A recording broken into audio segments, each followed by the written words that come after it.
আসসালামু আলাইকুম বন্ধুরা, কেমন আছেন সবাই? আশা করছি অনেক অনেক ভালো আছেন। আজকেও চলে এলাম অনেক দিন পর একটা নতুন রেসিপি নিয়ে। আজ আমি দেখাবো আপনাদেরকে পাস্তা কিভাবে বানাবো। তো পাস্তা বানানোর জন্য এখানে আমি কয়েকটা সবজি নিয়েছি। তো এবার সবজিগুলো দেখালাম। এবার আমি এখানে পাস্তা নিয়ে নিচ্ছি। এখানে পাস্তা দু রকমের পাওয়া যায়, আমি এই সাইজটাই নিয়েছি। এবার আমি পাস্তার জন্য একটা ইন্ডাকশানে একটা হাঁড়ি বসিয়ে দিয়েছি। এবার এর মধ্যে জলটা দিয়ে দিয়েছি। জলের ওপরে একটুকু সামান্য লবণ দিয়ে দেবো।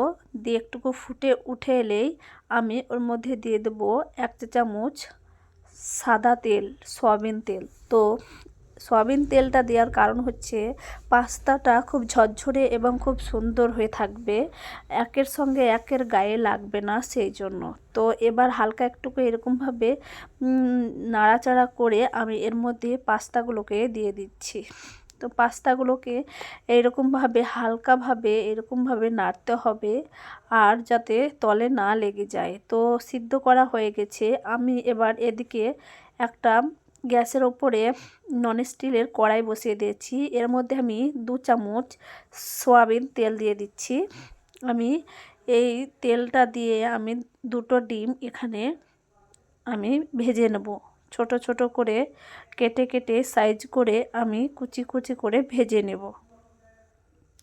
ডিমের ওপরে হালকা একটুকু লবণ ছিটিয়ে দিতে হবে স্বাদটা ভালো আসার জন্য। দিয়ে আমি এটাকে ছোট ছোট করে ভেজে নেব।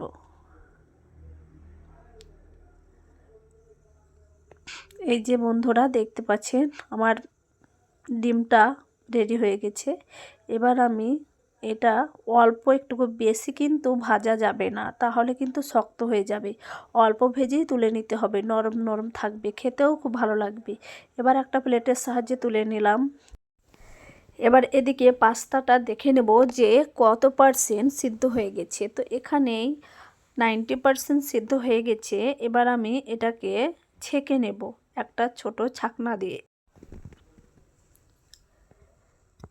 যে সিদ্ধ হয়ে গেছে, এবার আমি ওইদিকে ছাকনা দিয়ে ছেঁকে নিচ্ছি। আর এদিকে আমি কড়াইয়ের মধ্যে আবারও 2 চামচ সাদা তেল দিয়ে দিব।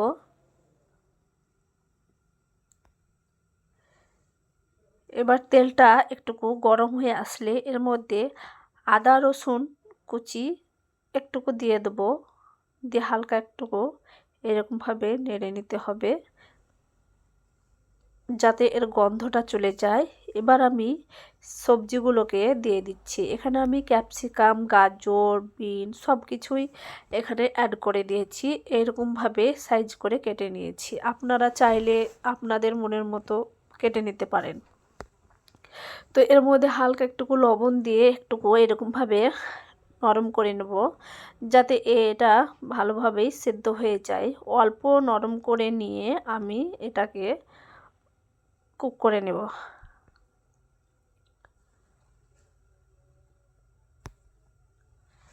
তো ভিডিও দেওয়া হচ্ছে না, অনেক দিন পর এলাম, টাইম পাচ্ছি না। রোজার মাস, তো রমজান মাসে ইবাদত করার মাস, তো সেই জন্য একটুকু টাইম পাচ্ছি না। কিন্তু রমজান মাস চলে গেলে তখন আবার ভিডিও কন্টিনিউ দিতে থাকবো, তো সেই জন্য আবার দেরি হচ্ছে। এই যে আমি এখানে এবার মশলাটা কেটে রেখে দিলাম। এবার আমার অনেকটাই এটা কষানো হয়ে গেছে, তো খুব সুন্দরভাবেই হয়ে গেছে নরম। এবার এখানে আমি হাফ চামচ সয়া সস দিয়ে দিলাম। আর এখানে দিয়েছি হাফ চা চামচ কাশ্মীরের রেড চিল্লি সস। আর দিয়ে দিচ্ছি এখানে, এবার আমি দিয়ে দিলাম এখানে হাফ চা চামচ গরম মশলার গুঁড়ো। আমি গরম মশলার গুঁড়ো দিলাম কারণ আমাকে ভালো লাগে খেতে, আপনারা চাইলে নাও দিতে পারেন। এবার এর মধ্যে সব কিছু মিক্স করে এটা আরেকবার কুক করে নিব। এবার কুক করা হয়ে গেছে, আমি এখানে পাস্তাগুলো দিয়ে দিচ্ছি। দেখতেই পাচ্ছেন পাস্তাগুলো খুব সুন্দরভাবে ঝরঝরে হয়েছে। এবার একটার সঙ্গে একটা গায়ে লাগেনি, সেই জন্য আমি সাদা তেলটা দিয়েছিলাম। আর এবার এর মধ্যে দিয়ে দেবো আমি পাস্তার মশলাটা।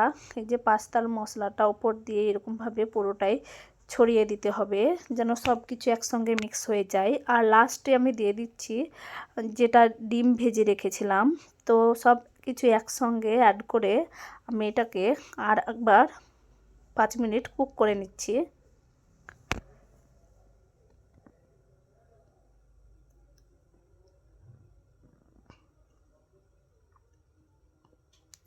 তো এই যে দেখতেই পাচ্ছেন খুব সুন্দরভাবেই কুক করা হয়ে গেছে।